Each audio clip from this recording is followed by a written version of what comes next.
सभी को सादर नमस्ते जी। आज के भजन में कवि के भाव हैं कि अगर महर्षि दयानंद सरस्वती जी यहाँ पर ना आए होते तो हमें कौन बताता कि ईश्वर का आनंद प्राप्त करने का और सभी दुखों से छूटने का सिर्फ एक ही रास्ता है, अष्टांग योग। और हमें परमपिता परमात्मा का सच्चा स्वरूप और राम कृष्ण और हनुमान जी का सच्चा स्वरूप कौन बताता। और महर्षि दयानंद सरस्वती जी ने सिर्फ हमें ईश्वर भक्ति ही नहीं सिखाई, उन्होंने जीवन के हर पहलू पर नज़र डाली और हर सामाजिक बुराई का डटकर विरोध किया। जैसे शूद्रों का इतना बुरा हाल था कि अपने आप को ऊंची जाति का मानने वाले लोग उनको अपने मंदिरों में नहीं आने देते थे, अपने कुओं से पानी नहीं भरने देते थे और अपनी किसी चीज़ को छूने भी नहीं देते थे। उनको अछूत बताते थे और कहते थे कि अगर इन्होंने कोई चीज़ छू ली तो अपवित्र हो जाएगी। लेकिन स्वामी दयानंद जी ने बताया कि पढ़ाई लिखाई में अंतर होने के कारण उनके काम करने में तो अंतर हो सकता है, लेकिन कोई भी व्यक्ति अछूत कैसे हो सकता है, अपवित्र कैसे हो सकता है। और उन्होंने आर्य समाज की स्थापना करके सभी का आह्वान किया और सभी लोगों को वेद पढ़ने और यज्ञ करने का अधिकार दिलवाया। और नारी का भी इतना बुरा हाल था कि उसे कोई पैर की जूती बताता था, कोई कहता था कि ढोल गंवार शूद्र पशु नारी ये सब ताड़न के अधिकारी, और कोई कहता था कि छाया पड़त नारी की अंधा होत भुजंग, क्या हाल कहिए उस नर का जो नित नारी के संग।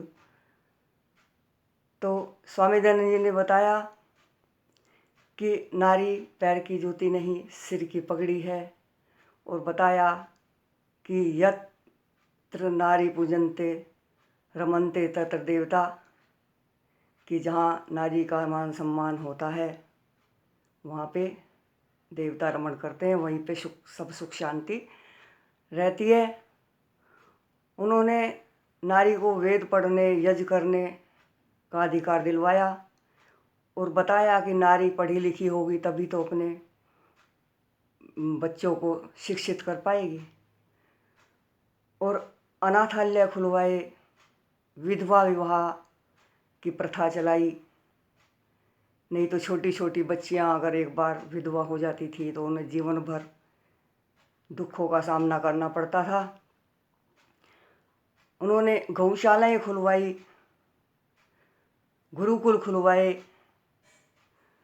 और बाल विवाह और अनमेल विवाह यानी छोटी छोटी बच्चियों के बूढ़ों के साथ विवाह हो जाते थे, उन सब बुराइयों का विरोध किया और स्वराज्य का नारा दे करके नवयुवकों में जोश भर दिया आज़ादी के लिए और बताया कि विदेशी राजा चाहे कितना भी अच्छा हो लेकिन वो अपने देश के बारे में उतना अच्छा नहीं सोच सकता, राजा तो अपने ही देश का होना चाहिए।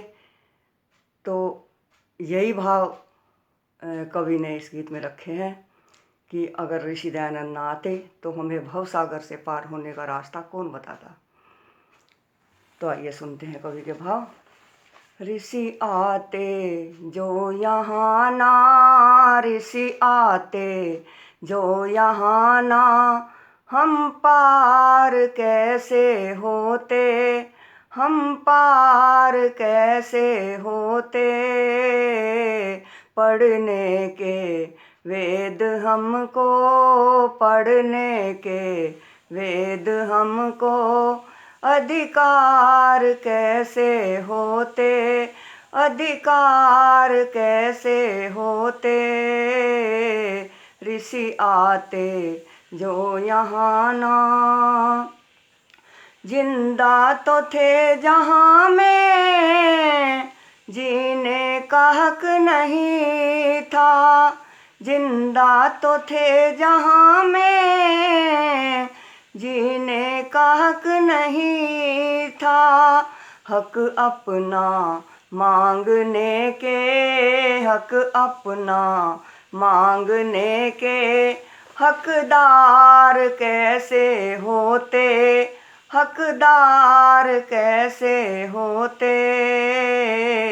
ऋषि आते जो यहाँ ना, पूछो न यहाँ हम पे जुल्म क्या क्या हो रहे थे, पूछो न यहाँ हम पे जुल्म क्या क्या हो रहे थे। जुल्मों से लड़ने को, जुल्मों से लड़ने को तैयार कैसे होते, तैयार कैसे होते। ऋषि आते जो यहाँ ना, नारी व शूद्रों का होता कहाँ ठिकाना, नारी व शूद्रों का होता कहाँ ठिकाना। विधवा व अनाथों के, विधवा व अनाथों के उद्धार कैसे होते, उद्धार कैसे होते। ऋषि आते जो यहाँ ना, पहने हुए थे पग में परतंत्रता की बेड़ी, पहने हुए थे पग में परतंत्रता की बेड़ी। सपने ये स्वतंत्रता के, सपने ये स्वतंत्रता के साकार कैसे होते, साकार कैसे होते। ऋषि आते जो यहाँ ना। और अंत की कड़ी में कवि कहता है कि अभी अगर गुरु विरजानंद जी उन्हें वेदों का ज्ञान ना देते तो वो स्वामी दयानंद जी ना बने होते और वेदों का ज्ञान हमारे तक ना पहुंचा होता। तो आइए सुनते हैं आखिरी कड़ी। मथुरा में जो गुरु की होती न मेहरबानी, मथुरा में जो गुरु की होती न मेहरबानी, करमठ उस देवता के, करमठ उस देवता के दीदार कैसे होते, दीदार कैसे होते। ऋषि आते जो यहाँ ना, ऋषि आते जो यहाँ ना, हम पार कैसे होते, हम पार कैसे होते। पढ़ने के वेद हमको, पढ़ने के वेद हमको अधिकार कैसे होते, अधिकार कैसे होते। ऋषि आते जो यहाँ ना। धन्यवाद।